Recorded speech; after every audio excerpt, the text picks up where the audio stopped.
Hi, Grandpa. After my last transmission, I noticed you're starting to look for other voices, people from your own time, to help you make sense of the messages I'm sending. I'm seriously trying my best to make my transmissions as accessible as possible for someone living 100 years ago. But sometimes it's hard to remember every concept and every technology you didn't know back then. So honestly, I love the idea of you reaching out to brilliant minds from your time to help fully grasp what I'm trying to share. Look for someone called Michael Dunworth. Back in your era, he was an Australian entrepreneur, one of the early voices in the Bitcoin space. He co-founded a company called Wire around 2013. It built blockchain payment infrastructures. But what really stood out to me was how he thought about Bitcoin. He didn't just see it as money. He called it time-traveling energy. He spoke often about the deeper layers, too, how Bitcoin could reshape mental health, economic burdens, even the roots of modern capitalism. He understood that it wasn't just about technology. I think he would be a great match to discuss my today's message. Hi, Grandpa. I've always loved old movies, the science fiction ones especially. Not for the effects or the gadgets, but for the questions they asked. They're like maps, drawn by people trying to imagine a world they hadn't yet arrived in. I watched one again last night, Arrival, from 2016. Do you remember it? 12 alien ships land on Earth, but they don't bring war, or even answers, just a language. The heptapods, those ink-limbed beings, communicate in spirals, curling through air like memory. And the more the humans learn the language, the more their minds begin to change. Their sense of time shifts. It's not just a tool, it's a transformation. And that's when it hit me. What if Bitcoin is a language too? I don't mean metaphorically, I mean structurally. What if is code, is protocol that lives across space and nodes, isn't just money? What if it's a form of signal, a frequency, a way of organizing human energy without coercion? I've heard the stories. People move into Bitcoin and their thinking changes. Time stretches. They begin building instead of reacting, saving, collaborating. Something shifts in their nervous systems. It's like a quiet retuning. I see it every day. Citadels coordinating without any central command. Creators publishing across the mesh without gatekeepers. Entire local economies running on trust and truth, not law and threat. And at the core of it all is one thing: alignment, shared reference, signal without distortion. That's what language is. And maybe Bitcoin isn't something we made. Maybe it's something we received. A kind of math-born invitation to evolve how we organize, how we relate, how we perceive. In 1984, Orwell wrote about Newspeak, a language designed to limit thought. But Bitcoin, it might be the opposite, a language that expands it. Maybe that's the real function of money when it's honest. Not to buy things, but to synchronize attention. To teach us how to trust again. This week, I'm watching a group of apprentices simulate a conflict resolution ritual. It's beautiful. I'll zap you again after their final round tomorrow. Talk soon, Grandpa. Dude, that's wild. That's wild. That's really cool. And they said what they said was spot on.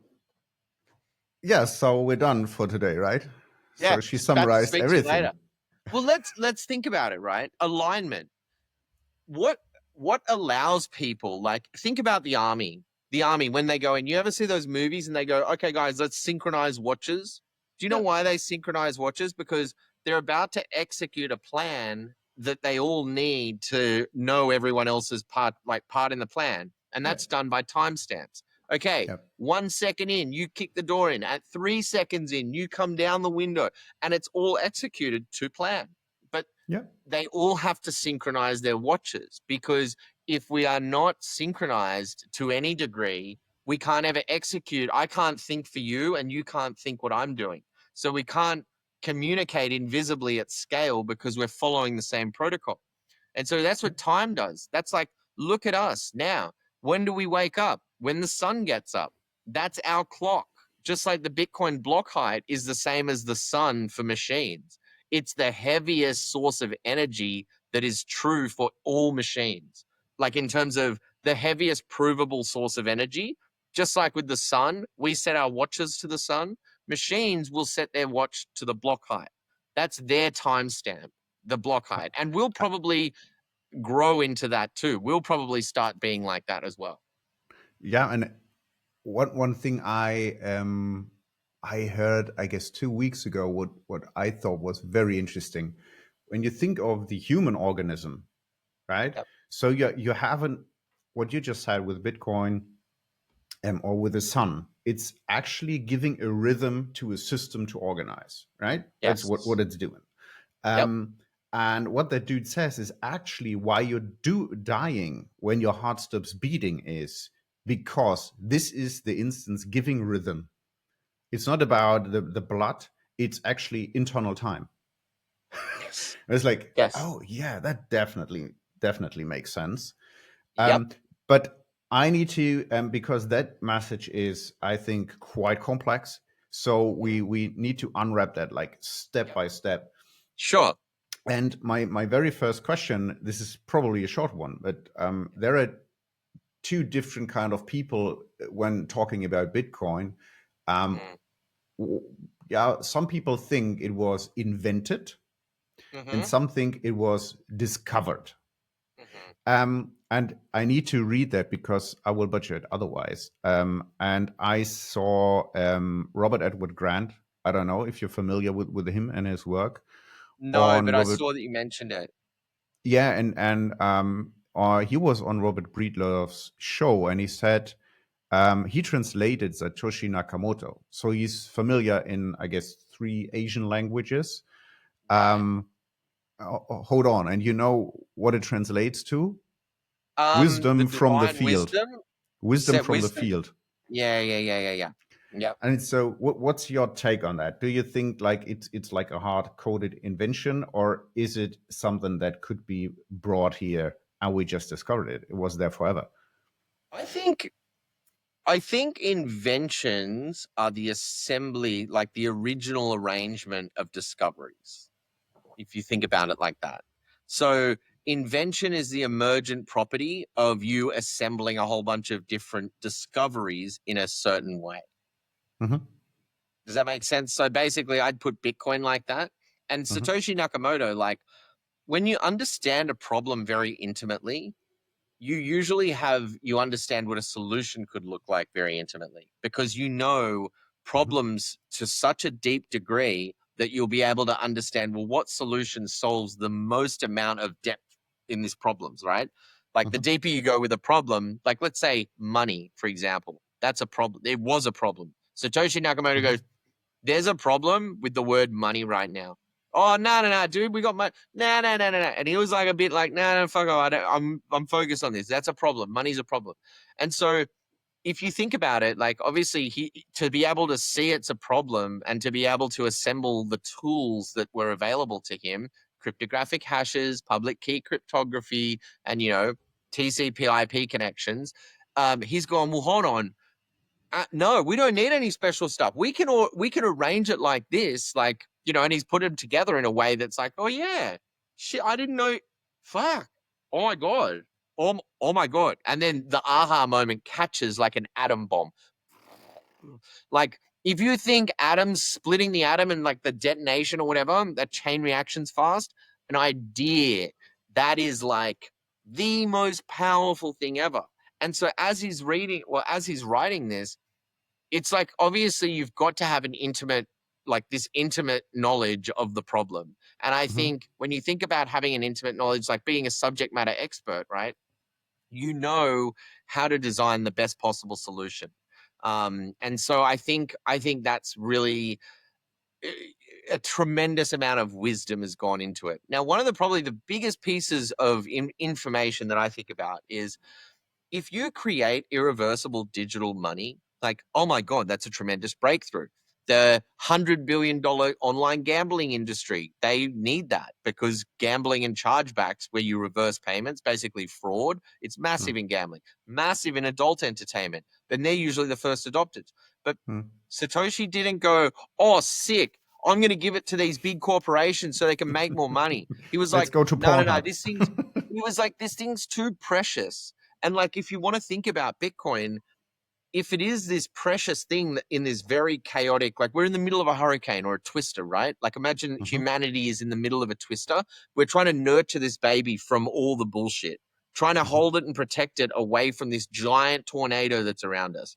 That's basically Bitcoin. It's a shining light that was very dim and now it's very bright in the community and in the planet. It's a $2 trillion asset now. Like, it's not a toy. It's not oh, that might be interesting. People are living and dying by it now. The entire presidential campaign was almost successful because of the affiliation to Bitcoin and the strength and support that was reciprocated between the Bitcoin community and the president and, and all this stuff. Incredible. Like, can you imagine that? That is bonkers. But how awesome is that? Because now it becomes a unifying incentive. So let's say some country that is against, let's say two countries are fighting and they're against each other, but one country is stockpiling Bitcoin and the other is mining heaps of Bitcoin. They're both like, hey man, thanks for being on my team. I know fuck you and you speak a different language to me and fuck me, but thanks for also, we're both pumping each other's bags. You know that. And it's like, yeah. Okay, cool. So now, now new countries come to the party that are like, let's say smaller countries, and they start saying, yeah, Bitcoin's good. This is amazing. We all start speaking the same language really, really quickly because everything, if money is not free and that's the access for time or energy, then if I'm doing something to make you have more time or energy, like pumping your money, making it better, making it more popular or whatever, you are happy. Like, let's imagine these warlords or someone, these people that kill 1 million people a day or whatever it is, and in different parts of the world. Dude, they're human beings. They've got a dopamine center too. They will fucking get over being a warlord when they've got more money and they don't know what to do. True story. Everyone has a price. And so when you think about Bitcoin, it's just like, how long are you going to take to get here? It's almost like, because you're farmers that understand Bitcoin a lot better, like especially the seasonality of it. It's like the weather, like bull markets and bear markets is like weather conditions on the planet. Is it winter or is it summer? What's happening? And same farmers, right? You make hay when the sun shines or whatever it is. Farm your crops for one season and then you're not expecting crops to grow in the next season. Bitcoin's exactly the same. Oh, we're in a bear market. Oh, quick, let's try innovate on it and make heaps of changes because we're not popular for a second. Shush. It's like the Earth orbiting the sun. Literally, that's what it is. Bitcoin is like an energy physics system, like it's a physical system just squashed into numbers. Like we've And it encoded is all the physical states into just numbers. and it is good for us. It's more resilient than most of the other tech stuff. It has to be. Like the That's it. seasons, right? Because Yes. it's the rhythm. And Yeah. what you just said, it's and bringing the conversation a little bit back to the transmission.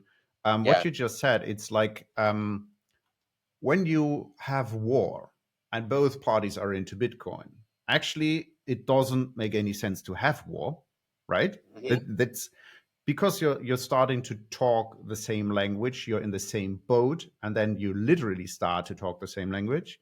And this way it gets a system of synchronizing communities, nation states, whatsoever.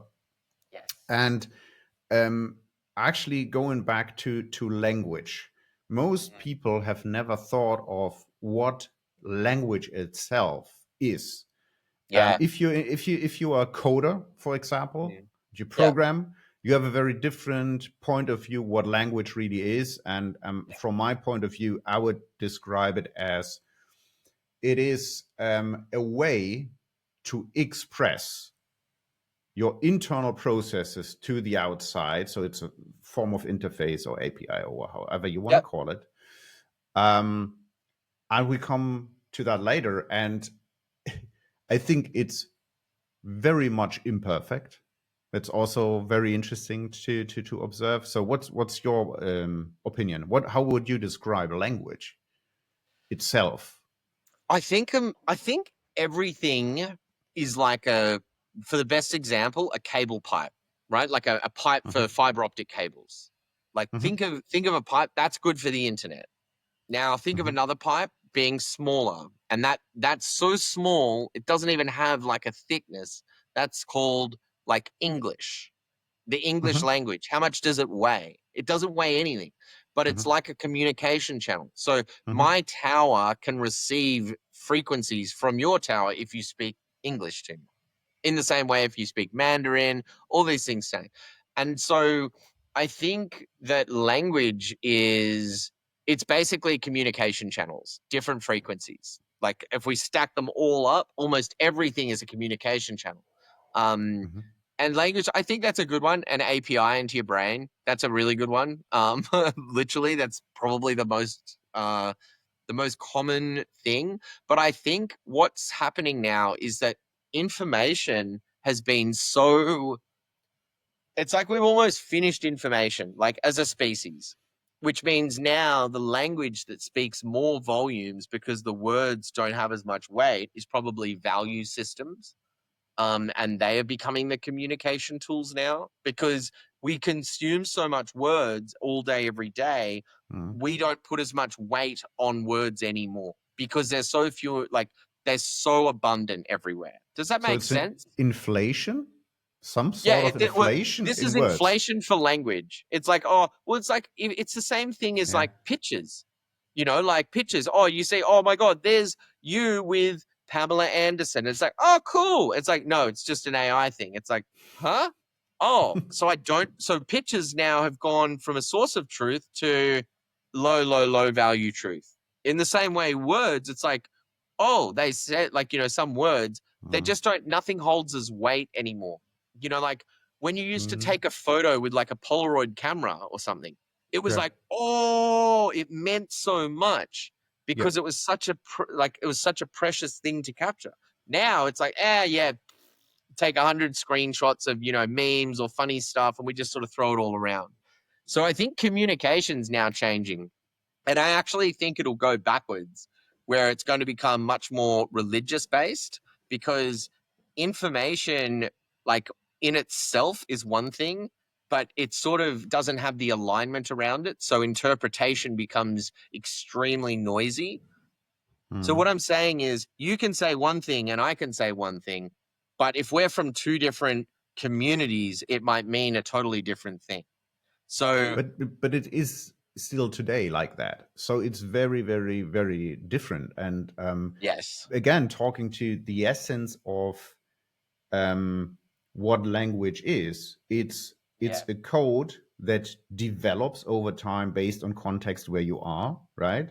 yes. And what's so interesting, that was I still too many windows open in my head, but one thought I think is so interesting. Everybody knows the Genesis idea, talking about religion, right, from the Bible. And most people would think, like, how stupid is that? 7 days, the whole, I don't know if it was planet Earth or the universe, I guess the universe too, right? And everybody is like, this is really stupid. It's like, who would believe that? And people who believe that are fucking bonkers. And then I got into one podcast, and he describes, you need to think like, how much developed was the code of language back in time when that book was written. For us today, it's very easy to use a word like phase or season or structure or whatever. So they didn't have that. So going back in time, the code of language was very simpler. So what kind of like interval event did they know? It's a day. So they would use, that kind of language to match what's happening, but saying something entirely different. And I was like, Yes. holy shit, okay.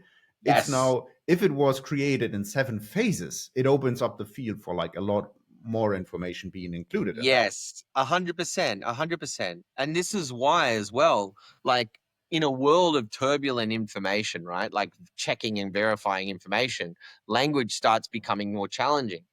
And then you start looking for things that aren't open for interpretation. They become Mhm. objective. So the subjectivity gets sort of taken out of it. And one of the things I think, if you look at the most perfect language that everyone has, it's numbers.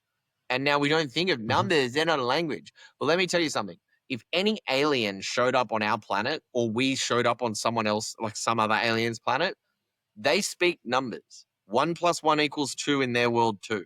Yeah, And for sure. so when we think about looking back through history and we read like, ancient papyrus and scriptures or whatever that talk about building the pyramids or around the pyramids and stuff, if you look at the words, it's going to tell you a lot less than if you look at the structure and the numerical side of it, which shows different ratios and all these kind of building or engineering mechanics behind it.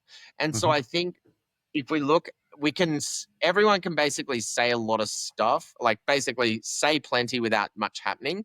But I think about information or language, latency is a big thing. And like we use language to reduce latency in Mhm. communication. I speak And English. actually, Yeah. yeah, and actually it's quite slow Yeah. But language. our job, well, this is why ChatGPT is so exciting, because in first go, it goes, oh my God, I get like 70% of what you're saying. So that Mhm. throughput comes faster now. So it used to be, think about a mathematician 100 years ago. He writes a paper, tick, sends it to his professor via bird mail, tick, and it goes back. He reviews it and looks at it, tick, but that is like a ticking clock. Yeah. But now we're making the clock go really quickly. He thinks of something, validate it against the entire world instantly. Bang. He Yeah. gets the information back. You're wrong. You're not wrong. Whatever. Yeah. Yeah. And Yeah. Yeah. so having that throughput, that hyper throughput, is just insane. And when we think about that, it's like, okay, well, we have this hyper throughput. What are we actually asking it about? And it's like, and then that becomes, well, how are we using language effectively? Because essentially we should be using, if it is a communication tool, then we should be optimizing for problem solving if we have problems to solve. Mhm. Because that it is our coordination tool, right? Um, Mhm. so I think we might be using it for the sake of using it, as opposed to, we have to kind of realize like we're on a planet in a multiverse with millions and squillions of stars in different like infrared light spectrums that we can't even see. I think it's a best bet that we start giving a shit and getting on the same page. And if there's anything more important than that, I'm happy to listen to someone trying to argue that way into my brain. But right now, it feels like we need to identify problems that we all have that are common. And language is a great tool to do that. But if you look at that, language is like we've all we've been trying to do is boost language. If you think about it, communication tighter and tighter and tighter.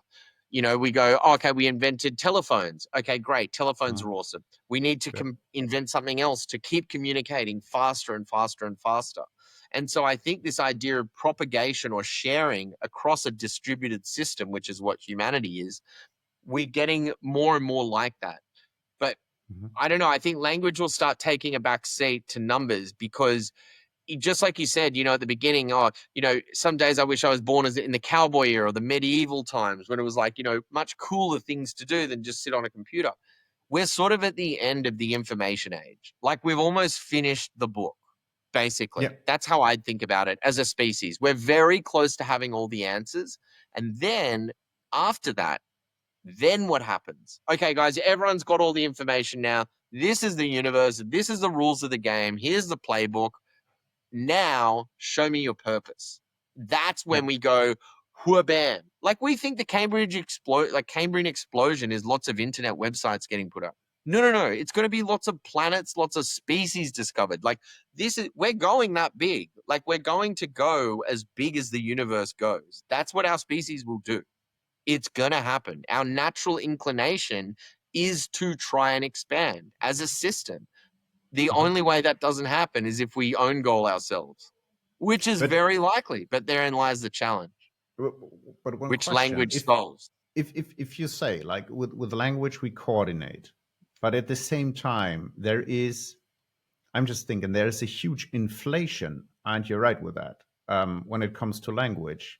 So by a very high degree, coordination gets more complicated and complicated, Yes. which is actually the opposite of what we are trying to reach, right? So More collaboration opinions. really sucks. Yes. And so this is a good saying when you're building products or in engineering. When you make a product for everyone, you make a product for no one. Yeah. So the more channels you can communicate through, the less likely there is any alignment, because it means there's more opportunity for multiple paths to basically come apart. Basically, when you have one really strong highway versus lots of shitty roads going everywhere, Mm-hmm. it gives us, it like having too many channels basically for language to pass through can be basically counterproductive, where it's like, oh, they're all going in all separate directions. So as a species, if we're all going in separate directions, we're sort of staying stagnant as a species. Individually, I'm doing good, you're doing good, whatever. But when we don't have a common goal for all the good we're doing, like make more money, that's not really a common goal for Earth. That's like a, hey, dude, take care of yourself. See you later. This isn't a dress rehearsal. So it's kind of like, well, what's your contribution to humanity? Like whatever that is, but that's being part of the bigger system. So you try and think like, okay, and how does language help us extract that out of one another, which is our purpose, let's say. If purpose is the ultimate goal or gift that you can give to the rest of the species by basically showing, inspiring a level of talent or mastery over some specific craft, that is what inspires. You know, like if you look at, you know, go to any 7-year-old's place in Latin America or South America or even Europe, lots of places, you'll see a Cristiano Ronaldo jersey.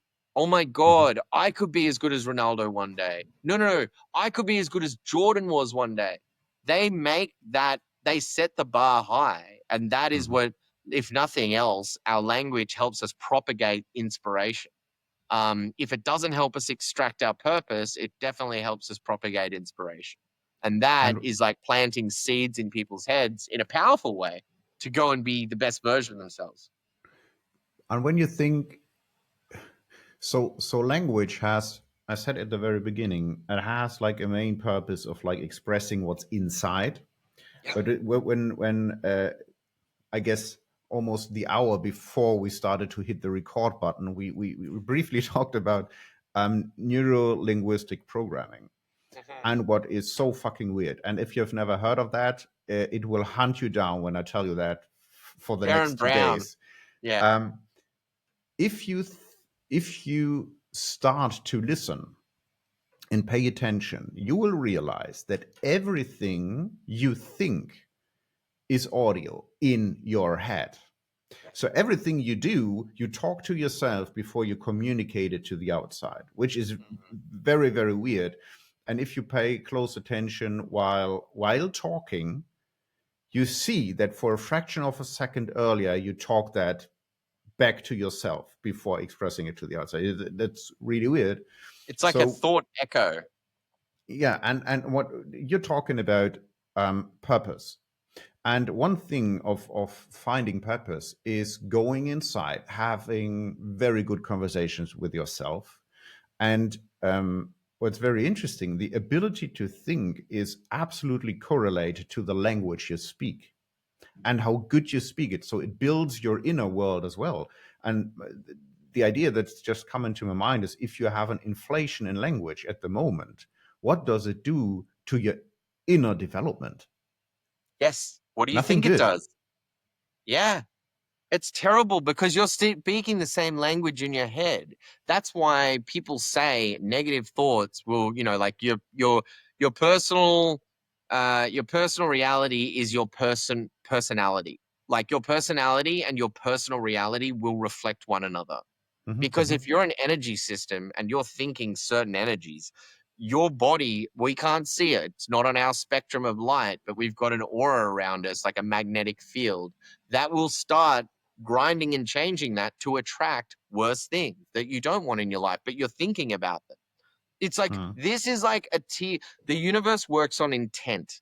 It doesn't work on, oh, does the universe speak English or Mandarin? Which one? It's like, it works on intent. It works behind, we can't even communicate it other than saying that word, intent. Do you know, like, that's why the difference between, like, you know, killing someone versus manslaughter or homicide, whatever it is intent. Did you try? Like, were you trying to do this? Like, that is, and the universe speaks that language. So that's why you can't be like, oh, cool, it won't speak our language. It's like, my brother, you are made out of the same particles the rest of the universe is made out. It hears everything. It's like 1984, but on steroids. It's not just a country. Dude, if you guys think like surveillance intelligence equipment is bad, wait till you find out like the universe's intelligence equipment. It sees everything, every bit of every particle movement, and it keeps it on record. So good and bad, that's just, it's the nature of the beast, you know. But yeah, I don't want to sort of sidetrack it, but I do think that language is like, yeah, we're going to get, that's what brain rot is. If you're constantly consuming this junk content, you start getting brain rot like as a person, and you start just communicating in memes and skibbity toiletries stuff, which is actually a really big thing for a lot of people and youth in development now. Like having this idea of brain rot from overconsumption, it's inhibiting communication massively. Memes, that's another language. Now, instead of saying a sentence in a meme where it's got context and it's got words and vowels and, you know, adjectives and stuff, memes, instead of adjectives, nouns, and verbs, it's got the caption, the picture, and the context, which is like, you know, the theme of the meme, right? And so memes have been a hyper compression tool where we can compress a sentence in, or, you know, a paragraph or a moment, not from a video. We can already tell what it's going to be from a meme. And so that has become, you know, the smartest guy I know. He was one of the architects at the company Wire. He said, this is so brilliant. He goes, well, he actually asked me, he goes, is compression understanding? So the more you can compress something, the more airtight your understanding is of it. So let me explain it. A hash is a compression. So the hash understands every context of the transactions that went into a Bitcoin block. It's like the signature almost. And so if you think about compression getting smaller and smaller and smaller, but we're not losing any understanding, we're only gaining it, I think that's really a powerful, like an idea. That's what language is, right? Instead of, you know, communicating in taps and drawing K on Ks, we invent language where we say, right, let's create a variable and call it happy. And when you do that, that's in our language, happy. That's what we mean. And we build up all these variables and see how they can work together. But language quickly becomes a database of relationships, like, you know, like all this word with that word. That's why right now, when we look at ChatGPT and all these LLM systems, most people think this is magic. No, it's not magic. It's just we're not that original. It's easy to predict what our next word would be or what we're looking for based on the strength of this. So if you think about ChatGPT, 250 billion parameter model. If I have 10 seconds or 10 thoughts every single second, which you don't, you can't have that many, but let's say 10 thoughts a second. Okay, in one day, I'm going to have 84,000 or 86,400 thoughts every second. I trust you on that. Yeah, so it's something like that, basically. Let's call it 90,000. And so we have 3 days. Basically, you're not even going to get to 25 billion thoughts in your lifetime. And this thing has 250 billion parameters, which is like, think of it like a thought. So when we think about language, it's actually, we can be more powerful with it probably. And it seems like we are heading in the way of, it's not as effective for us to communicate as it is for our machines to communicate. So what we do, we optimize the language for them to communicate effectively, and we'll pick up the pieces and translate that back. And that's what binary is. Binary is what all the machines run on. They all talk in binary, like they're speaking in code, but we translate it back for us, as almost charity. Oh yeah, you can access it too. Yeah, you stupid human. Yeah, We the don't need to dumbed load this down massive. version. Yeah. Yeah, and we translate it back. But that's one of the biggest things I think about these LLMs that people don't look at it for is a translator. Something huge happens in an industry that is totally unknown to you. This thing, you paste it in, you go, can you explain to me, like I'm a plumber? I've got 20 years experience in plumbing. Can you explain what this breakthrough is like if you're talking to me like I'm a plumber? And then it will translate this really powerful thing to another area where you're a subject matter expert. And so because you're a subject matter expert, you know what's important, what's not important, what are the dependencies in stuff, like what are the really powerful things, big breakthroughs. So you relate this and you put it in a hierarchy of understanding based on your own subject matter expertise. You just translate it. And I think all of that with language, like the goal, like for max entropy as a human, which would be delivered by language, is you want to have, if you think about a cable pipe of information into your head, like the most optimal cable pipe to receive information, right? Or frequency antenna. Firstly, it needs to be maximum humility. So the more humble you are, the more information you'll be willing to receive. If I'm not humble and I say to you, you go, hey, Mike, I really want to talk to you about this new thing. I go, oh, I've heard all about it, dude. I already know that, da, da, da. You're like, I'm missing out on new information from you because I'm not humble enough to extend. Like, so the pipe going into my head, the information pipe, it gets bigger the more humble I am. The more narrow and less humble I am, the narrower the pipe, because I'm being ignorant to new information because I know everything already. I don't need to know that anymore because I know it already. So the humility. Now, empathy is the other superpower. Like, think of these as like modern day communication superpowers, because empathy will allow you to understand how it was intended. Basically, empathy understands the intent of the sender, which means you can increase how quickly you understood what the sender was trying to say. Does that make sense? It makes sense. I have two questions in mind. Yep. And I need to ask them. So what you just showed, with big and small pass through for information, the idea that came up to my mind immediately was love and fear, which is actually the same thing. If you go into fear, it narrows down everything. Yeah. Yep. You don't receive anything. Yep. And when you're in love, you are able to receive. So it's the same analogy. And the second thing I was thinking of, and maybe this ties into each other. If you think of, so I thought a lot about memes, and especially about the thing you just said. It's like a very intelligent, compressed way of communicating. Very intelligent. Yeah. But then it goes down. So I had a very horrible time as somebody who loves music when MP3s showed up. So the illegal ones, right? So there is, and it's actually the same. So you take information out, compress it, and there is a threshold where you can still get the job done, what it's intended to do, and then it's just lost, right? It's compressed down to very much. So a meme could transport a feeling for a culture within a fraction of a second, which is brilliant. But it couldn't tell you, we will meet tomorrow. Please bring the football. No. Because we want to play in the park. Ham sandwich with cheese, not with lettuce, like the specifics. Yes. So it's so compressed that it can do one thing very good, but it's not very flexible, and it's actually it's very fragile. That came to my mind because I have that with my son, for example. He lives in a meme world. He's 17 in a few weeks, and I don't get them. And even worse, if he tries to talk to my mom, and my mom says, "What are memes?" I was like, "What?" The best. The best. and it's so interesting talking to each other. So it's very fragile because it's not universal. If you compress stuff down, it's not universal. It's local. It's local, and At the same time, if we look around us, we are faced with inflation for language, what we talked about.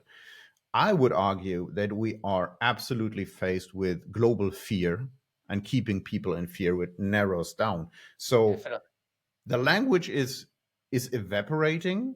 You receive less information, but at the same time, the next evolutionary step would be to find your purpose, which is very hard to do because the language was watered down. So we need to really come up with really, really good ideas, and this is why how this is going to happen. So this is maybe the step where we can go into the next gear. So language, we talked about that, and we said language is imperfect. It's developing over time. It compresses, but at the moment we are at something where it's not very efficient for some reason. So there could be better systems, probably.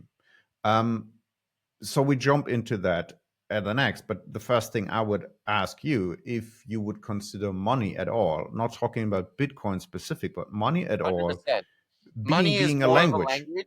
Money is and I mean this genuinely, right? Yeah. Oxygen is the biggest language. That's because dependencies are the language, because dependencies for being able to attain resources in the future.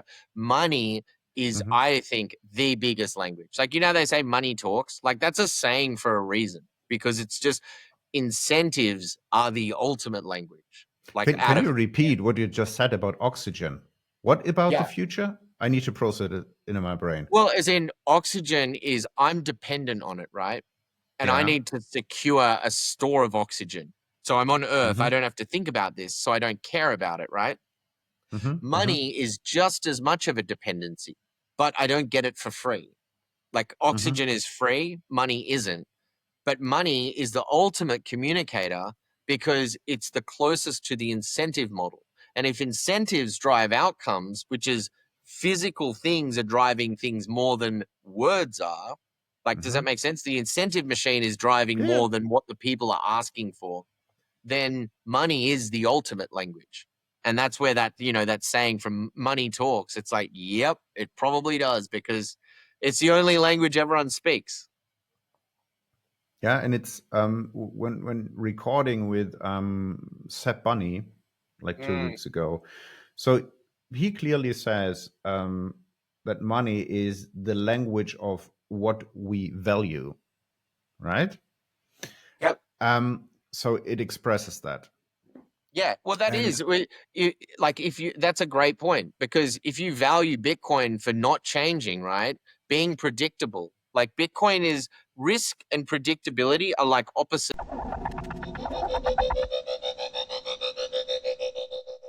You know that moment when you try to explain Bitcoin to friends and family, and 30 seconds in, they are already rolling their eyes. Yeah, same here. And still, I felt this is one of the most important conversations of our time. So I started wondering, how can we make this beautiful, radical idea accessible to the people we love? That's why I wrote Unfuck Money. Not about price charts, not about tech. It's about money as life energy and how the system we live in quietly drains it. Unfuck Money is the simplest, most mind-expanding guide to why things feel off and how Bitcoin might just change everything. Written for people into spirituality, self-growth, and truth, not spreadsheets. This isn't just a book, it's a bridge. A way to show your partner, your mom, your best friend why Bitcoin isn't just internet money, but a peaceful revolution. Go to unfuck-money.com and learn more and get the book on Amazon as paperback or Kindle. And if you've heard of Bitcoin but still have no real idea what it is, yet something in this message speaks to you, then this book might be exactly what you've been waiting for. Because I think it will change our world even more than the invention of the internet. Unfuck your money, reclaim your energy.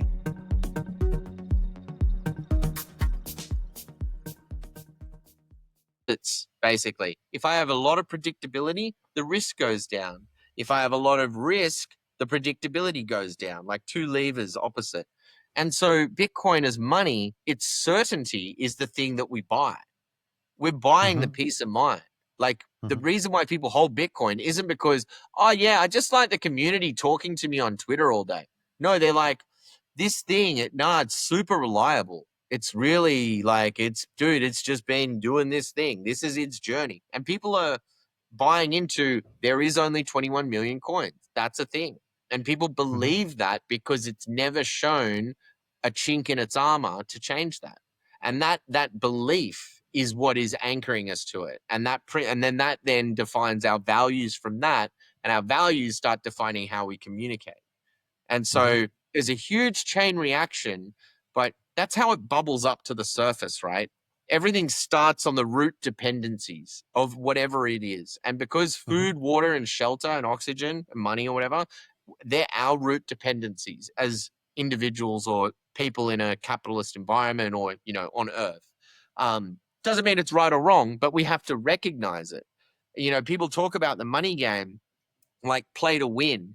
And it's like, I don't think that's right. Playing to win means you're going to keep playing the game indefinitely because you're going to want to win it.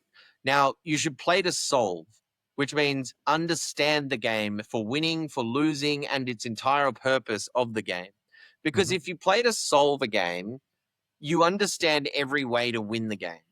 Instead of if you play to win, you find one path on how to win. Basically, if you do win and you play to win, you find Mm-hmm. your path to win.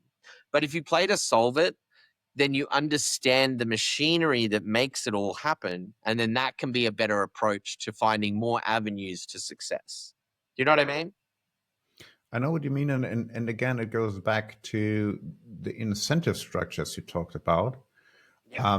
And if you have bad incentive structure, or let's say not judge them, you have incentive structures. Yeah. And I had a long talk about that.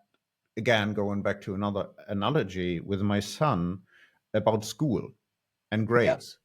Yeah. And I was just like, just imagine a world. So he is now in the age where he starts to struggle with a lot of his teachers, Yeah. and that's totally normal. And I was just like, how this is so upside down, because just imagine a world where you would have like Spanish at school, Yeah.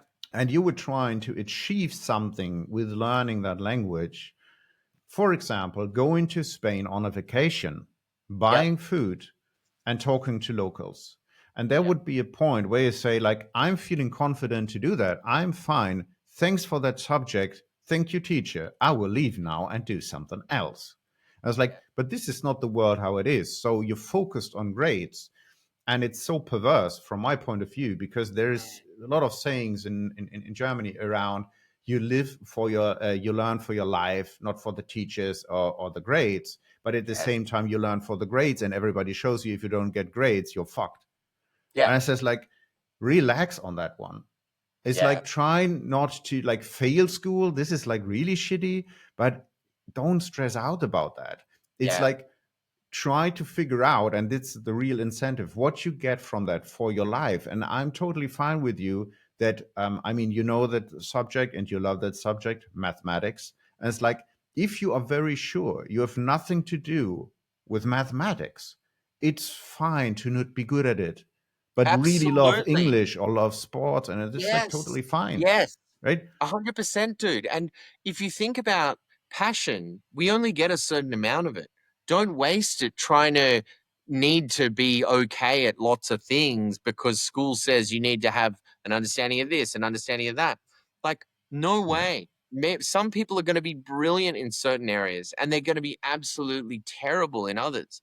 But that doesn't mean they're smart and it doesn't mean they're stupid. Do you know what I mean? Like, Yeah. that's not the measurement. The measurement should be, how in tune with yourself and your skill set are you? Like, I think that's the goal of life, right?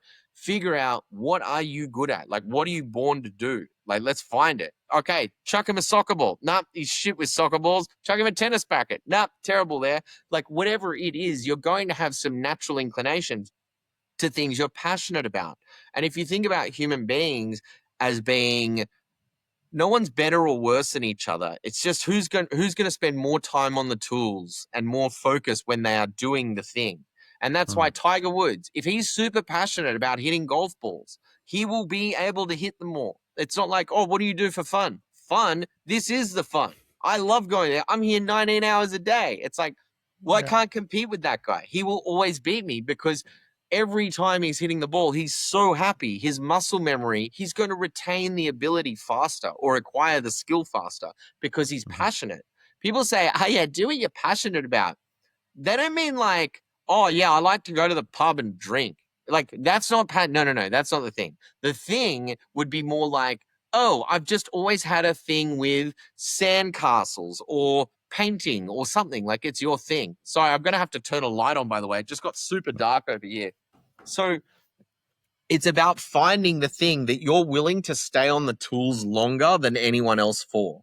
And whatever that is, that's going to be close to what your purpose is. Because if you can put up with the shit sandwich of doing something longer than other people because you don't mind it and you think it's actually quite enjoyable because you really enjoy the process or whatever it is, you win. Like, that's how you become a subject matter expert, just by enjoying the process of learning about something. And when you enjoy it, let's say two people, both their whole lives, day zero, they were put in front of a computer and they had to do math puzzles for their whole life for the first 10 years. The person that liked them, like doing the puzzles, oh, cool, computer, I like that. They're going to be light years ahead of the person that was like, oh, do I have to sit inside all day? Because that person's always thinking about something else. And if you think about focus as being compound interest for your brain, like, let's think about it like that, just like we put money in the same bank account to get the same interest and grow. That's what a thought is. And when you're changing thoughts and context, oh, is there something better? You're taking one step back on that same thought trajectory. And that's why we have so many people that are inch deep, mile wide in their knowledge instead of an inch wide, mile deep in their So you're knowledge. talking about me. Pardon? Oh, So no. yeah, I'm right there no. with you. Trust me, dude. I'm more speaking like from experience. Yeah, that's what I just thought, and it's like, yeah, and it's actually it's a question I will ask probably for the rest of my life. Is there something I need to focus, or is it my thing to be like so fucking curious, and after like going down a rabbit hole, losing interest at all? It's like it's so common for me, and I struggle with that because, again, going back to the system we're in at the moment, money wise and the economy, you aren't exactly the one people are looking for. If you do something like really passionate for like half a year and you just say like, thank you, that was interesting, but I need to leave, I need to find something new that's interesting. It's not scratching my brain anymore. Yeah, right. And this is actually what I'm looking for all the time. But again, we took a turn into another direction. So thinking about like incentive structures, thought is very interesting because we will go at the end of the episode, if everything works out and we make progress, we will go to incentive structures, because I think this is very interesting about one article you sent me before we recorded that episode. It's very important. I try to keep that in mind. And if we think about, so money is a language, so we can express what is important for us. And the thought I think is very important, again, going back to energy, you receive that token. You can call it dollar or Satoshi, I don't care. You receive that token because in the past you invested your time and your energy, and it's encapsulated in that shiny thing or digital thing or imaginary thing. And what you're actually doing is, when you spend money, you said that money is so powerful. It's even, I think it's more powerful than talking. Talk is cheap, right? Yeah, that's where the what you sayings say. come from. Yeah. Because, and I think it's very, very much related to action. So you have thinking, speaking, taking action. That's the three core pillars. And money is actually action. And it's very important because what you do is you take your past actions and energy encapsulated in that coin, throwing it at them in a positive way, throwing it at something, you want to see like a change or want to acquire or whatever. So you're taking the action you've already taken. It's actually action, right? Money. Yeah. So in that sense, it's one of the most important languages we talk on that planet. Yeah. It's the language. Like Yeah. we all say we speak English and Chinese and shit. Well, I tell you what, one way you know that you can communicate with someone, it's like if a guy from Nigeria came here and didn't know anyone and he stood at the airport and he had 2 briefcases with millions of dollars in him, he goes, "Can someone help me?" Like everyone would be like, "Yeah, yes, yeah. You know, it speaks like as in, but that's the thing, right? And then that gets abused by people, you know, at higher up over time. It becomes a vulnerability because now that's what we look at the world, you know, with world leaders where they're doing things and it might seem like that's not in the best interest of people or whatever.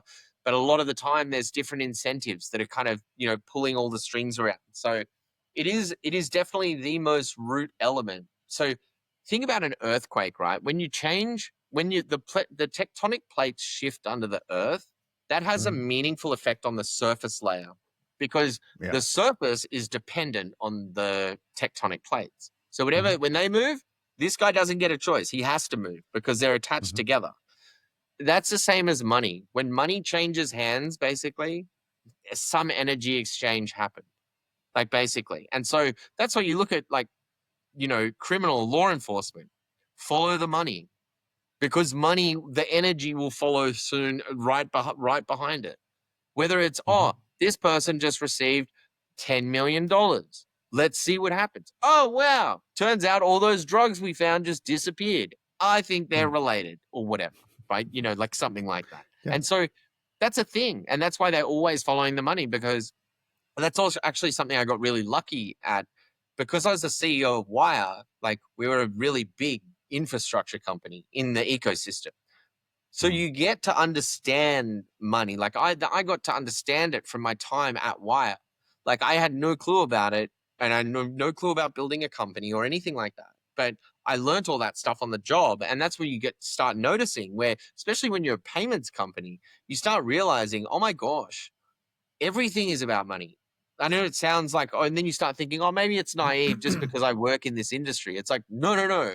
Everything is because everything moves after the money. Like it's like you swing a golf club. The head of the golf club is going to follow the handle. Like it's not going to change. Anyway, it's just wild. Wild. And thinking about that, we talked about like let's talk about English as a language. There is an inflation in the density of meaning in words, which helps us to collaborate. We have our current money system, where is arguably, and this is not an episode about inflation, but there is a massive inflation in that. So we have terminally ill, like terminal. So and now we have like these 2 huge systems we need to synchronize and collaborate, which are actually fucked up, right? So and this is where we could go into the Bitcoin space. What I think is like, so money is language. So is there a better language? And this is actually how I see what Bitcoin actually is. It's incorruptible and it's not that watered down. Yes. Yeah. I think we're close to appreciating the power of language, but I think as we get more grown up as a species, what we'll do is we'll end up having numbers as our language because they'll be the most extensible. Like numbers, we'll communicate with numbers. We'll find out a lot of things that numbers sort of express already that we don't look at. Like one thing we can be guaranteed if we're working with numbers, like as our root element, we know that any other species in the universe, past, present, or future, they will have access to those. And so when you think about what definitely existed 1,000 years ago, numbers. Did this control? Maybe, maybe not. Did plastic? Maybe, maybe not. But I know they had numbers. And that's why numbers become this transcendental communication tool where they're not ephemeral to the modern day English language. You know, it's funny. If you and I got sent back 300 years ago, they wouldn't understand what the fuck we're saying because they had a totally different like language, like the ye old English. It's like, I'd be like, hey, how are you? They'd be like, what the fuck's this dude talking about? You know, like, I'd be like, oh shit, don't cut my head off, you know, oh fuck, you know, but, yeah, but so because you get that static noise through time, these slight changes or changes over, like if you think of a timeline for the English language, it's changed. Like different words mean different things. We've extended different words, like, but numbers don't. And that's why I think they're the most powerful thing because they are transcendental. So Pythagoras and Stephen Hawking and Einstein are all communicating through their work. Oh, you went this route. So that means you thought of this, then this, then this. And that's what people, they read other people's works to try and get a forensic understanding of their brain. Like, how did they think? How were they doing it? In the same in law enforcement again. They do, how would the criminal have think? Like, what were they doing? No, what was their motivation? What were they trying to do? And then they start piecing this together to become like time travelers, where they go back in time using all these breadcrumbs that they've got. But I think language becomes a tool, and we're sort of young as a species where we're using it incorrectly. Like we're still just sort of using it to express ourselves as opposed to collaborate. We think we're collaborating, but we're probably creating more division at the moment. So what it does, it helps propagate stuff, but we're infecting it, right? So the internet is infected with AI slop, misinformation, blah, blah, blah, blah, blah. But as like a species, we should have a big golden scoreboard of all the things we know about our universe and all the problems that we haven't solved yet. And that should be our measurement for success. Oh, the economy grew 18% last year. Imagine if I told that to another species. They'd be like, what the fuck are you talking about? We didn't travel 3 billion light years to hear you talk about your own book. We're talking about the book that matters, you know, whether it's the Holy Spirit or it's numbers, but it's going to be something that is at a level of worth. Do you know what I mean? Where it's like, this is like, if I've traveled 300 million light years, I'm not talking about the fucking weather from right now. I'm going to be talking about big, long problems that are, you know, span generations. I also think that's yes. But does that make sense in terms of language? Yeah, it makes sense. And an idea I just had because, so let's put it that way. In school, I massively struggled with mathematics. Yep. So I almost failed graduation because of mathematics, actually. And I got interested in that way later on. Yep. Again, right? Yeah. You come back to it. But I'm just thinking of mathematics as talking about the meme at the very beginning. Yeah. From my point of view, it's a very, very compressed communication system. And it's so compressed that 99.999% of humanity doesn't understand it. Yeah. Maybe. And there's not much of a carrot to understand it, really, right? Like, if we've talked about incentives driving everything, where does this lead to? What does it look like if you or me don't have an incentive to learn something? Yeah. Because we can just use it for, like, someone else can do it, or a machine does it, or I could just ask ChatGPT that. Why would I need to know that? And it becomes this, you know, the most eye-popping thing I've ever seen that displays this is look at high school students trying to read an analog clock. So a round-faced clock. Yeah, I was struggling with that. I was really struggling with that in elementary school. I thought I was like really too dumb. Everybody could do it. And I was just like, this is so complex. Well, now it's a thing. This is like if you're in year 9 or year 10, like the schools in Australia, they send out an email to the parents of the schools saying, please buy your kids or have one in the house, an analog clock. Because all the school clocks aren't digital Casios. They're old, beautiful grandfather clocks or whatever it is around the school, big, shiny, round clock. These kids, they don't know. And that doesn't mean that they're dumb. It just means we're a very repetition-orientated machine. We think we're smart. No, we're probably just repetition-based. And so when these kids don't get exposed to round-faced clocks because no one's got them anymore, they're like, what do you mean I'm an idiot for not understanding that? Like, why the fuck would I?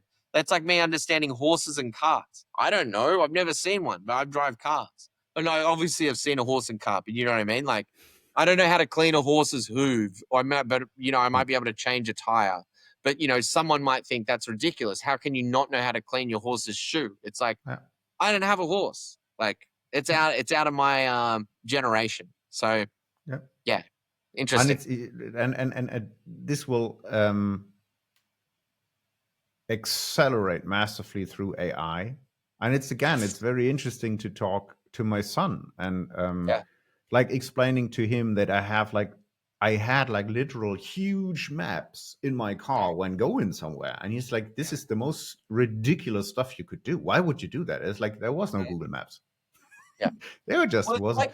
And you don't need that knowledge today and that skill. And I think this is the most important question of our time. And I'm still struggling with that. Is like, what of that knowledge you can let go? And it's just progress. And when would you end up being a human, not being a human, because you can't deal with like essential shit, right? Yeah. And I think probably like collaboration, talking to each other, empathy, like the stuff we talked about, like internal work. This is the time where we should go into that direction from my point of view. And this is more universal, and all the other stuff around us will change rapidly. Yes. 100%. Because if we're thinking differently, our realities are going to change, like in general. And like, I think that's, it's super powerful. And I'm really, now comes the question, and I hope I can follow you when you answer that. Yeah. You said mathematics is a language. What is the role of prime numbers within that set of a language? Letters. They are the letters. So the Prime ABC. numbers are the letters, and maths is a language. So you can show me a string of numbers, and under one language, it doesn't make sense, right? So like, I can show you 500 numbers in a row, and to you that might not make sense, but to another person, I might go, "Oh my god!" Here's a perfect example. I could show you 8 numbers in a row: 21 million. Now, what happens if we were on an MRI machine or a brain scan machine to a Bitcoiner, when they hear the term 21 million, they go, ding, little things will light up in their center. But to, my auntie who doesn't know that Bitcoin's got anything to do with 21 million or whatever, so they go, 7, 8, 21 million, 28 million. It'd be like, ding, ding. It's just another thing. There'd be no pulse reaction. Yeah. And so maths in a general, I think numbers are like the building blocks or the letters, and your numbers are numbers and language. So maths is like a magnifying glass. A better way to think of language, by the way, filters. Numbers are the photo. Maths is one filter to put over your photo.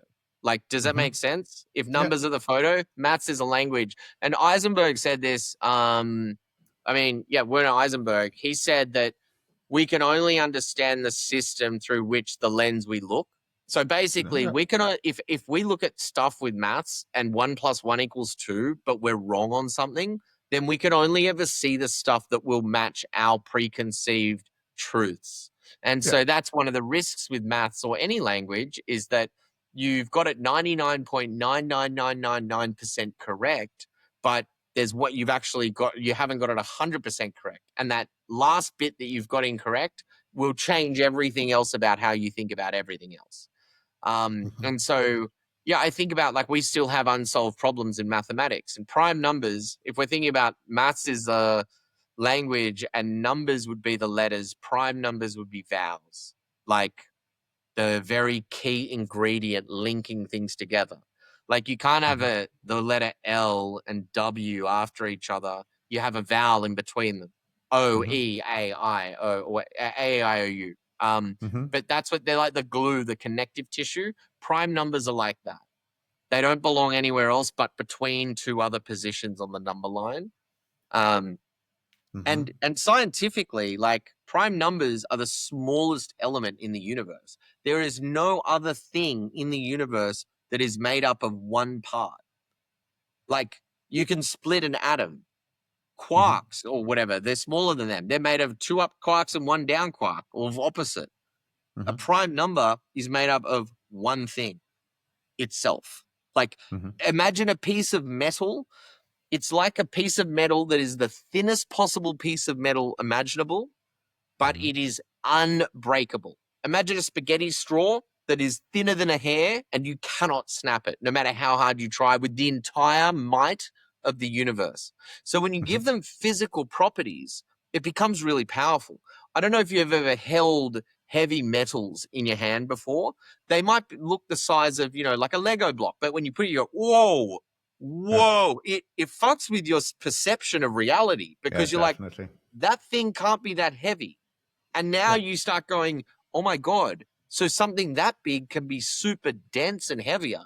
And then you go, whoa, that thing's really powerful then. Prime Mm. numbers, the same thing. It's like the master of the universe of that. It's got no divisors. It cannot be split in half. It cannot go any further. It is the Mhm. identity. So like it's the last stop on the train. Like when you go through this, split the atom, split the quark, split the this, keep splitting it. When you get to the bottom of the food chain, prime numbers are like the last anchor there and they're unsplittable. And that's why Okay, we so use them in cryptography, because they can't be yeah. split. And so we Yeah. go, fuck, these things are unbreakable. Oh shit, we should use these to keep our secrets. And so what do we do with them? We use them to keep our identities. Because your identity is only whatever you can secure. So if you Mhm. can't keep your face on your face, then your identity is not secure, because you're gonna wake up and it's on the floor and you're like, fuck, gotta keep doing this. It's Now it it's a sounds brilliant really silly. analogy. Yeah, it's a Yeah. terrible analogy, but you know what I mean? Like that is, you only are whatever you can secure. And so when you think Mhm. about security is the root layer of everything. Mhm. Identity becomes an application layer on security. Mhm. And reputation becomes an emergent property from a pool of identities. Now, the reason why Mhm. security comes before identity is because security is used to make sure that the identity doesn't change. Does Mhm. that make sense? Because if the Yeah. identity changed, then we don't have an identity. We have two Yeah. new identities. And so to Yeah. keep something persistent, we need to use things that are persistent themselves. They're not Mhm. things that we think are cool now. They're persistent elements. So RSA, when RSA encryption was made, that is literally 2 prime numbers multiplied together. And the dudes that made it are like, okay, if this is going to be good for like security and shit, okay, well, do we need to make it not out of stuff? Well, don't make it out of steel. They could melt steel. Okay, well, let's make it an equation. Yeah, but not one they can find the thing. Okay, well, let's use prime numbers. No one knows anything about those things. Yeah, fuck it. They can't be broken down further. We all know that. Okay, great. It's Mhm. just like pi. Pi is the 180 degrees. Prime Mhm. numbers, they can't be broken down further. It's exact same. And that's why all these powerful things that we look at in today, like if you go right now to the browser, you'll see a padlock in your browser that shows this website. If you click on that, that is literally saying my prime numbers for the RSA key are talking correctly to the right prime numbers. So Mhm. behind that RSA key and that padlock for SSL certificate, the only people making sure that we can or cannot speak to each other are the 2 prime numbers. And they go, "Are you the right dude I'm looking for?" And it's like, "Yeah, I'm the right equation answer." It goes, "All right, we're good, we're good. Start sending him data packets." And that's what happens. It's like a bodyguard or a Okay. bouncer at a nightclub. And so for me, I think about, well, whoa, that's super powerful. Firstly, are we sure that these are unbreakable? Because I really want to make sure they are. If we're really going to build 8 billion people's lives on top of the internet, then let's make sure we know what we're fucking doing. Um, but yeah, And yeah, prime and and numbers and for the this win. is actually, I mean, this is the core ingredients for the cryptography and Bitcoin, right? So I hope I got you right. I listened to you on one, I don't know which show it was, and you said there are still prime numbers missing. Yeah. Is that Well, true? we So prime number. Yeah. Sorry, keep we going. couldn't Sorry. we couldn't find them so far, and it's one of the big mathematical mysteries, and people trying to figure that out.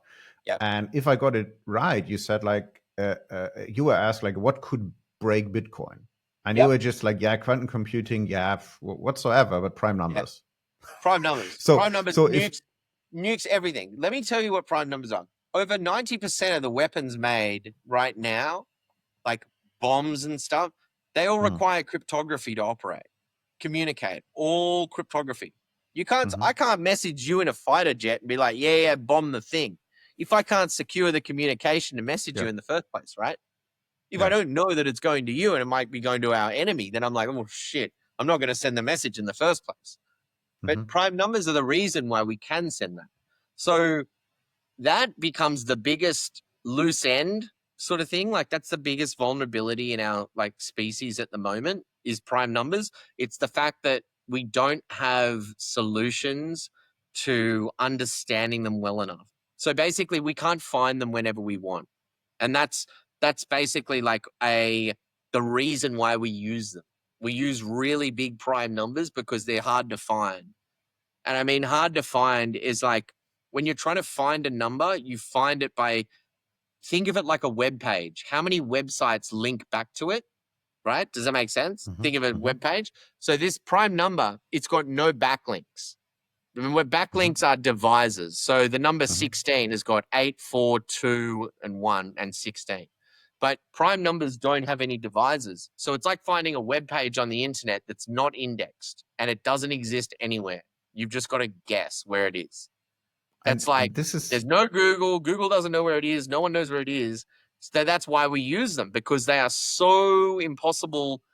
We can't find them because they're just a random massive number in the middle of an ocean of all these other numbers.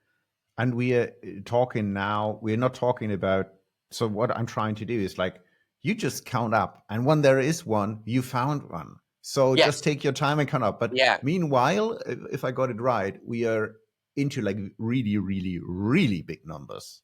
Massive. We're not talking, like, not talking like 7 digits. We're talking like way more. Like tens of thousands of digits long. Holy shit. So bigger, millions, like insane. It's so massive. But here's the thing, right? Prime numbers, look at the largest known prime number ever, like always, like look at that as a barometer or a metric for technology. Just like we were saying money, where money goes, we'll see energy flow, like something will happen if money changes hands or whatever, we'll see some action that correlates to it. That's the same thing with prime numbers. Like we are finding more and more and more of them. We keep just basically, whenever we find new technology, we use it to find bigger primes, because it's like the mathematical gold scoreboard that we have is what's the biggest prime number that we know as a species. Like that is, if an alien like if aliens came and landed on our planet, that would be the question they'd ask. Yeah. And if they ask, they go, if we go 7, they'd be like, bro, these guys are fucking idiots. We're leaving. Literally, we're leaving. But and so that's where it becomes a thing where it's like, but I don't think the goal is not so much to find, we've got a 40 million digit prime number. Oh, I bet something's going to be different when we find the one with 41 million digits. Like we start realizing we're not doing it right. It's better we've found all of them. Like we keep finding bigger and bigger ones, but that's not the goal if we're not increasing our understanding of them. Does that make sense? Like what are they? Why are they so mysterious? We don't know when a number will or will not be prime. We know when a number will be even, when it'll be odd, blah, blah, blah, but we don't know that. And yeah, that makes it very, very powerful, but also very, there's a big gap in our knowledge. It's like a breakthrough waiting to happen. But that's one thing I understand is when you say like the most intelligent people in the world don't understand the actual nature of prime numbers. Yeah. I understand why then it's a good way to base your cryptography on them. Yes. But that becomes a very big central point of failure if my concern is that the only reason it's secure, it's unsolved, is because it hasn't had the minds of 8 billion people on it, because it hasn't been interesting. But if it had as much attention as Bitcoin or something, then I think, that becomes a different conversation where it's like, oh, there's a really big carrot now for people to figure these things out. We become a species orientated around them and respecting them. And I think that's where it becomes super powerful, because if prime numbers are this root element of geometry, and geometry is a root element of physics behaviors, then what we're kind of getting to look at is the source code or the building blocks of our universe. And I know it Yes. might sound ridiculous, but the universe works at scale the same way it works when down small. You flush your toilet, it's going to spiral out. If I pull a hole out of the ocean, it's going to spiral out the same way your toilet does. Like, everything's following the same pattern, big and small. So because we don't have the tools to go cross nebula and galaxies and black holes and stuff, we can look at the tiny pieces of the universe to extrapolate what would be happening across the other sides of the universe. Yeah. Are you familiar with the Kybalion? No? Have you read that? No. You will freak out. Oh, great. The Kybalion is actually, let's put it that way. My interpretation is that 99% of all religions are based on that book. Its origin is probably in Egypt a long, long, long time ago. And it explains the 7 core principles of the universe and how the building blocks work together. Yeah. And one of them is like so within, so without, what you just said. And it's the same for in the small and in the big. The scale, everything is the same, and it's like a very, very old book, and it's amazing. Yeah. We have to remember, right? Like, when you're trying to look at what we are or how the universe works and stuff, we got to look, well, what are we? Like, okay, yeah, your blood and stuff. Yeah, but that's like a meat suit. What's actually happening? Like, when I touch my fingers together like that, I'm not feeling my finger. What I'm feeling is there's a thin thing of atoms. And when I press them together, I'm feeling the atoms push each other away from each other. So actually not touching. Yeah, they're not touching. So an easy way to think of it is every memory, every moment, every experience, which we call real life or time, right? To have a time machine would be to recreate with absolute certainty what your sensory inputs saw at a certain moment in the universe. So it's exact fidelity with your eyes, what they saw, the ears, and that's just recreating vibrations against your electric atom onesie. You're wearing an electron onesie. So when I'm pushing that, that's because I'm covered in a very thin 1 electric spark thick suit. So all I have to do, instead of recreating and moving planets, all I have to do for you to send you back in time is recreate those vibrations locally to you. I don't need some big spaceship to cross the galaxy and blah, blah, blah. Because time is so tied into consciousness, it means that consciousness is probably a faster path to bending time for an individual than actually machines trying to exert a stupid amount of power to travel faster than the speed of light. Yeah. And it's actually I'm with you. It's the wrong way of thinking about time. Yeah. That's probably it's not linear. Every moment, and sorry to interrupt, Patrick, but like I think about it, yes, it's linear to us. Like after Jesus passed away, now we keep the clock going from then. But if you look at time is a database of moments. That makes it much easier. It's like, oh, pull up that moment. It's not about going forwards and backwards in time. It's about re-architecting the structure that the electrons had at that specific point in time that will recreate that moment per se. Yeah. And so I think it's actually quite doable, and I think it will become more doable. If we think about having moments and recreating electrons and things like that, ChatGPT, I was just saying before, it's 250 billion parameter. Now, if we thought of every electron over our body as a parameter, like a neural net, we're trying to recreate a neural net of these electron arrangements like they're a database of numbers in ChatGPT or an LLM. We're trying to produce the correct organization of numbers in this sort of matrix. it's actually probably like a thing that we'll see in the next, I don't know, like probably 40 years, 30 years, 20 years. Like within 20 to 40 years, we will be able to reconstruct computationally the vibrations of a moment. And then just like back in the day, people would think, what do you mean you're carrying a TV in your pocket that could launch, that's connected to the whole information ever? Yeah. Like, look at like your grandparents. Your grandparents, like if you go to someone like your grandparents, be like, what does a Filipino accent sound like? They'd probably be like, I have no clue. I've never seen a Filipino person because I'm not from Philippines. But now every kid knows exactly what a Filipino accent sounds like. What Usain Bolt's voice sounds like. But before it was just, we'd have a poster in our room and that was it. You had to imagine the rest. And and think about before, with your grandparents' time, they had even less inspiration to draw on. And so what happens when we have so much data talking now? Like we have all these podcasts, all these people recording their thoughts, their feelings, their everything. This is this big ocean of information that in the future, we're probably going to see. And I've just realized I'm almost out of time, by the way, dude. How are you going for time? I would have more questions, but we need to orient on the time you have. So we could wrap that up with two games. Let's go. Because I think the question I will have will take a little bit more. So it's about the article you sent me with the wormholes and time traveling. I don't know if we're able to do that in 5 minutes. We now jump to the last two games.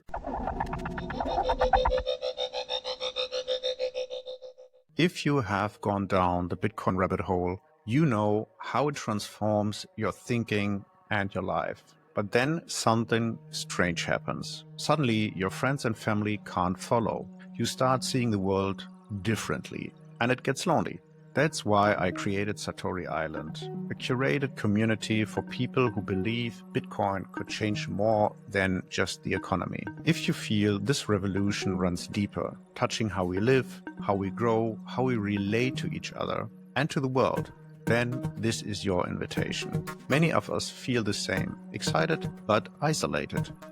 Satori Island is where that changes. A shared space for learning, co-creating, and personal growth. Yes, we talk about Bitcoin, but also about what comes next, how we as humans and as a society evolve in the face of AI, robotics, and the deep systemic change. We explore personal health, spiritual development, and philosophy. Not as experts, but as people with questions. Go to satoriisland.com or just send me a message on X. I reply personally. And if you are a Bitcoin creator yourself, you know the effort it takes.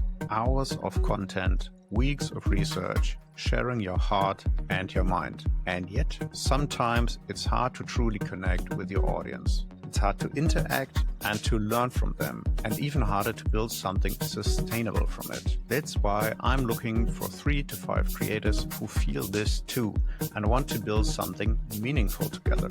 No big following required, no perfect plan, just vision, honesty, and the willing to build something real.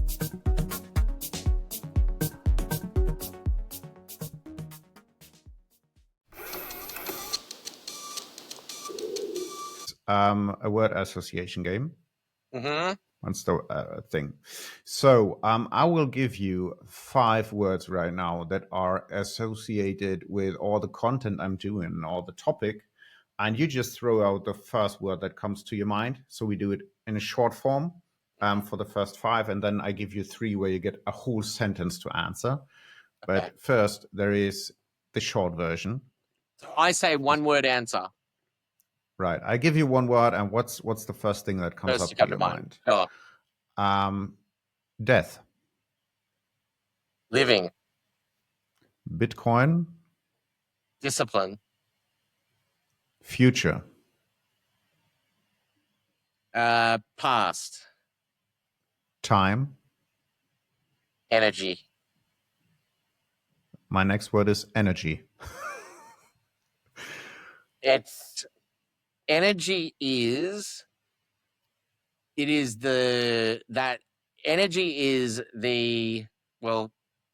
energy and time. How long do I have? Fuck.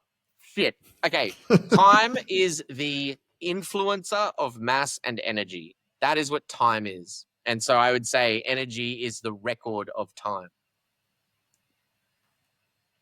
Energy is the record of time. Okay. Now you get one sentence for three things that, from my point of view, are very strongly connected what we are talking about, but might seem to be far away, maybe. So the first word is community. Yep, values. Bitcoin, I think community in general is a chance for you to establish identity. And community is really powerful because when you learn to show up for someone beyond yourself and for a community, you have to adopt their values. And I think what that does for our brains is it teaches us that there is a higher power beyond ourselves, which helps strip away ego. Mm-hmm. Okay. Yeah. Next one is love. I think it is a very powerful attractor. And I think it's definitely a very energetic thing. Like, I don't think love, like, you know, the Notebook movie. Love is like the absolute essence of energy attraction. It's like that's the thing pulling the positive magnet towards the negative magnet. You know, those two magnets that connect? Mm-hmm. That is what that is. It's like the currency of attraction, let's say. The currency of attraction is a good one. And the last one is artificial intelligence, AI. Companionship.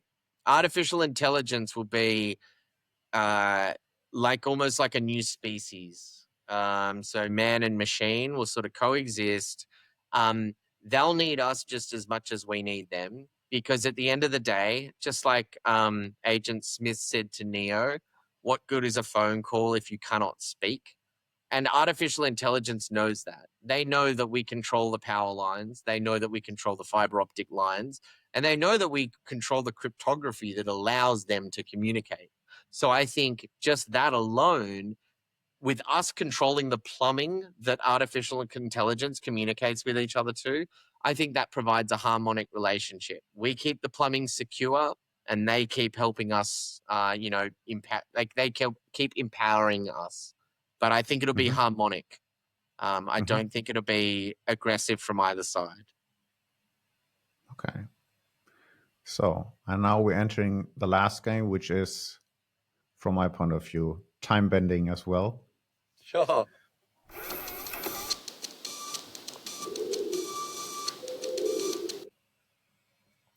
So, this podcast is about time bending and sending messages back and forth in time and receiving them. So we just imagine we're not sending it back like 100 years, but if you could send a message back to your 7-year-old self, what would it be? Always keep going. 1000% keep going. That is the main thing. And that is the reason why, that is the difference that separates everything. The person that keeps going versus the person that stops. So do not worry about anything else other than your willingness to persist. Because if you can persist longer than everyone, you get whatever it is. Like a broken clock is right twice a day. If you persist and outlive everyone or whatever, that is the key ingredient. And I think it could not be any more appropriate today, knowing what the world becomes, you know, with hyperstimulation. Like my brain fried, right? Like it's definitely not as fresh as my 7-year-old brain. And so I'd say, yeah, just be persistent, because especially when things are coming to us easier, persistence decays because our resilience decays when we get like resilience is just like, you know, drinking a beer tolerance. If you drink 10 beers a day, you're not going to get a buzz off having your first beer.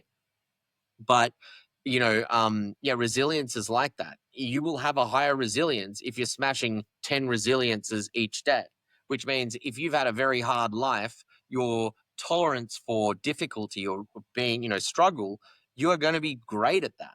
And that is usually what you want. Now, one of the things that's hard is, you know, if you brought up in a nice environment with hardworking parents and, you know, great mentors or people around you, that can be a detriment, where you don't have enough obstructions in your life to create character, and that character helps you become resilient. And so that's why, you know, sometimes you see parents that have got a lot, but they don't want to give it all to their children because they're like, no, dude, I don't want to ruin your character. That's a thing. Because if I just buy you the BMW and buy you the Mercedes and shit when you're 16 and 18, you won't want to work for anything. You'll have no desire to get these things yourself because you've already got them, and you're sort of like, it's whatever. And so, like, I think there's, I don't know, that's a lot of words, and I know you didn't grant me that many words, but I think it's something along those lines. So I just tell my little version of me, keep going, because if you keep going, like, it'll figure it out. But yeah, that's what I say to myself now, and I've said that to myself since I've been like young. Just keep going. No, it doesn't matter. Just figure it out. You just keep going. I think that's cool.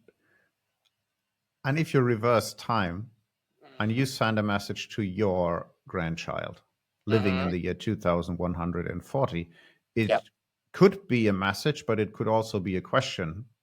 What would it be?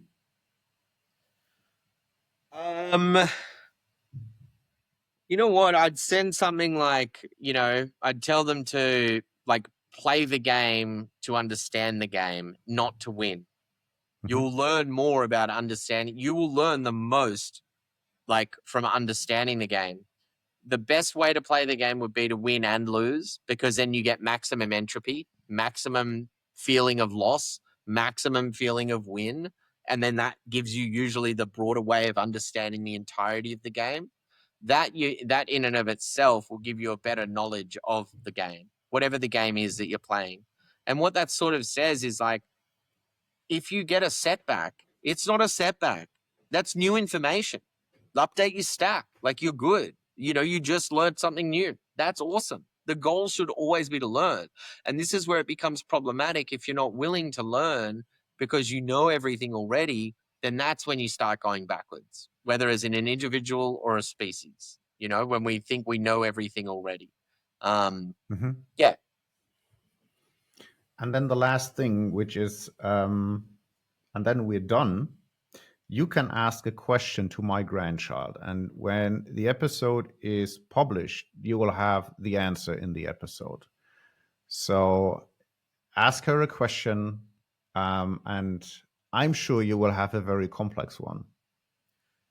I would say the question I would ask is, value is in the eye of the beholder, and there is many people on the planet. What is something that you can give that has the most people that would get value from it? And what are you going to do to help make that dream a reality? Because if we all use that as a North Star, you know, oh man, I can do this and give this impact to the most amount of people. What is that? Because that's what I want to see. Because I think if every person was focused on something like that, that's a pretty confident set of hands to leave the, like, you know, if you die, you'd feel very confident at a world that operates that way, I think. That are self-reflective, that are self-aware enough to understand what they can do and what they can give value to, where they can add value. Yeah, and that's what business is in a way, actually, sadly. Who's our target market? Who can we add value to? And they say add value. We're learning what adding value means only after hyper-capitalism, because we've learned what value is, or we thought it was, and then we've learned what not value is, which is like shitty products that break. Now we have a certain level of expectations for what value is, and it's becoming a bit more transcendental, where it's a 1 and 1 makes 3. That's a value. Like, that's valuable, where 1 and 1, like 2 halves don't make a whole. That's more of a self-interest system. But when 1 and 1 makes 3, that's when people are adding value. And a distributed system, which is what humanity is, we can't go backwards. It's impossible for any system to go backwards if it's continuously adding value, because value by definition is growth. If you are adding growth to the system in a positive direction, you've done your part, period. Okay, so your question goes into the direction, what is your purpose and how do you contribute to humanity? Something like that. But I think sometimes purpose can be very overwhelming, when you can break purpose down into an analytical framework, like, well, okay, what can I do? All right, well, I can juggle really well, or ride a bike and juggle really well while sharks swim around me or something, cool. But that maybe makes someone happy. You want to hear about cause and effect. It's 9/11 in 2001, the planes hit the towers. That inspired a musician to then write a song that went on to become the band. So he saw this happen or something, and he wrote a song. That song then got published. That band became My Chemical Romance, one of the biggest artists in the world in the early 2000s, like for teen, like grunge rock, but like pop and stuff. And then one of the songs from My Chemical Romance was the inspiration for 50 Shades of Grey, that whole book series. So when you follow these little energetic signatures, these tiny moments, you piece together this timeline called reality that we didn't even know was held together by such fragile, fleeting moments. Like, oh, you know what? That's inspiring. I might write a book. I'm going to write a book and sell 500,000 million copies of this book, change my life, and change a million other people's lives in the process. Now that's impactful. Einstein, 5 thing, E equals mc squared. Dude, he probably had no clue that he'd be adding this much value. He did, but he wouldn't have dreamed that it would have gone this far. Nikola Tesla, think about all the work that he's done. Archimedes, Pythagoras, these dudes, when you build on the canvas of truth, everyone is your target market, past, present, and future. But if you build on the canvas of, say, oh, I make the best, plastic phone holders, you're building for some ephemeral, like flying by, some current topic. But if you're a mathematician or something, you're like writing into the history of the universe. And that's where I think that's quite powerful. So doing these things where if you contribute to a science or a field, you're contributing to everyone that's coming after you. And that is almost a bigger thing than, oh, I really want to help people have, really good shoes. It's like, okay, that's a thing. But if you help people write an equation that becomes the way that we always factor a prime number, or the way that we always find a right angle in a triangle, dude, I'm telling you, you're going to get heaps of airtime. Jesus Christ, look at Jesus. Dude, you want to think about Jesus? He was probably like you going back 100 years, having the consciousness that you have, where almost everything you say sounds right. That's what I would look at Jesus as, a Christ consciousness, like this max consciousness where they understand everything really easily. Like they get the system they're in. They understand the system, the body of Christ in us, all this stuff, how energy works.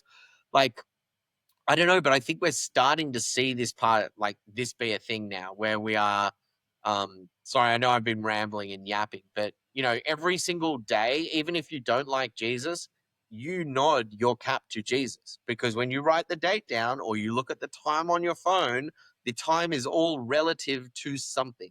And that person is the death, if it is Jesus and the death of Jesus. Because every time you write 2025, what was 1? Oh, 1 was 1 year after death. Oh, okay, so it's this mad dude. And it's like, yes, that's what we measure time against. The best dude that ever lived. Like, that's how people think about it. And so when you think about making an impact and adding value, I don't know if a product is it. Like, how does your granddaughter get, or, how does your granddaughter get a highway named after them, or a museum, or, a beautiful statue? Like, do you know what I mean? Because that is usually going to be more indicative. Like, they're not putting statues of Ja Rule in New York City, like, because of all the amazing songs he made from 2003 to 2008. Like, they might put a like Donald Trump's trying to cause peace. Trying to cause peace. Donald Trump is trying to encourage peace. That's the stuff, like, when you look at what people get awards for, they're lifetime contribution awards, like value adding over lifetimes, like that's what they're going for. Something far bigger than just, oh yeah, then I made like 50 mil off this deal. It's like, yeah, whatever, cool. That's like, why are they going to talk about you in 100 years? And a lot of people go, well, they're not going to. Yeah, with that attitude, they won't. But imagine we're always learning from our past. Like we should always be reflecting on our past and using that to inform our future decisions. And I say this as the stupidest person ever. Like I always make own goals myself. But I'm saying as a species, I think that's sort of the trajectory where we're heading. Yeah. And I would add one little thing, because you were Yep. talking about very, very important big people. And it's in your everyday life, showing up with your kids and all that stuff. So all this stuff is very important, and you have no fucking clue how the timeline unfolds. You have no clue. And Yep. it's good that you have no clue. I Yes. think. Yes, you don't want to know. Yes. And this chain of things, when recording with Bram, for example, I got into Bitcoin. I just typed in Bitcoin in YouTube. I watched 90 episodes of Bram. Watching you, for example, this is how we got to talk. Then I wrote a book about that. I don't know, maybe someone will listen to that stuff and get in next inspiration. Yeah. It's like, you don't have to be like Einstein, right? No, but start creating. You have to do you. If you like Right. it, do it. Put it out there. Oh, but everyone will laugh at me. So what? Maybe everyone laughs at you, but maybe one person in 6 years goes back and reads it. Like, look at the guy. He's like a teacher, and he made all these videos on YouTube about what he thinks will happen in geopolitics. Anyway, it had like 7 views. Now, what he predicted was all right. So now he's gone back. He's now got 100,000 subscribers overnight and like 10 million views, because everything he said came right. It was about like Iran and the Middle East and all this sort of stuff. But but if he goes, oh, what's the point? I shouldn't bother. No, dude, keep going. Keep sharing it. It's got, dude, if it hasn't fucking worked yet, you can only try more. Like, that's fine. What's wrong with trying? Trying's mad. And you know what? The more you try, the more you fail at shit. Like, I love failing at shit. I suck at almost everything I try for the first time. Always. Like, I'm used to sucking at stuff. That's why I don't give a shit if it sucks. Like, because you're used to it. But if you're always like, like, got to make all these careful steps to be perfect, it's like, go. Shoot yourself. It's not the way to do it. Time on the tools and just iterating. Like, you hear all these famous dudes, or not famous, but just brilliant thinkers. They're never like, oh, I figured out how to do that. They're like, I figured out 3,000 ways not to do it, because that's trial and error. Just repetition until it cracks. But repetition is always the master ingredient. Always. There's never no one worth talking about ever did something that's like, and then they just figured it out. We don't even like hearing that story. As individuals, we don't even want to preserve that story, because we think, it can't be that hard. Yeah, I could have thought of that. No, you couldn't have, because you didn't. But it feels like that. Dude, anyway, it's funny. Yeah. But what a time to be alive, dude. Because you said you want to go to dinner, yes. We wanted to make like 5 more minutes. Now we're 20 minutes in. I am looking at myself shooting myself. Yes. Yeah, I actually have. Yeah. So, what is the best way to reach you? Is it X? Yeah, X. I wasn't early enough in time to get it, so my name is Michael Dunworth 1. Like, it's basically my name without the H. Sorry, it just doesn't pass the verb test. Like, how hard is that to communicate in language? Dude, terrible. Cool. Then I will link that in the description, and thank you very, very much. Thank you very much, Patrick, for having me. I appreciate it, mate. Hey, Michael, I felt a jolt when I heard your question, like you were reaching through time, not just to ask, but to remind. You asked, what can I give that brings value to the most people? And how will I make that dream real? Here's what I've learned, living in a world built from what you and Grandpa helped set in motion. In Nodia, value doesn't mean usefulness. It means resonance. It's not about how many people need something, but how deeply it meets a need that matters. I used to chase scale, now I chase coherence. And from that coherence, something strange happens. What feels small starts to ripple out anyway. What I give is a transmission. Not a broadcast, not a performance. A transmission. I create learning environments where people remember how to live in alignment. With each other, with truth, with the land under their feet.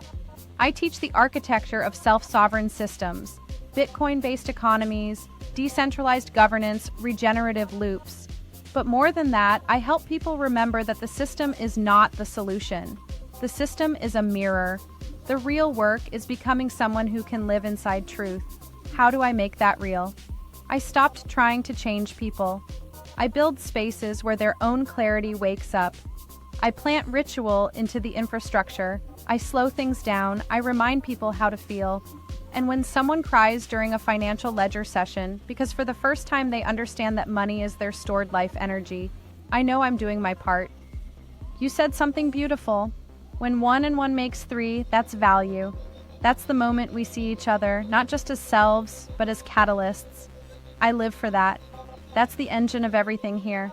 So thank you for sending your question forward, for believing that if we each align with what truly matters, the system will take care of itself. The most radical value is presence. Talk soon, Grandpa.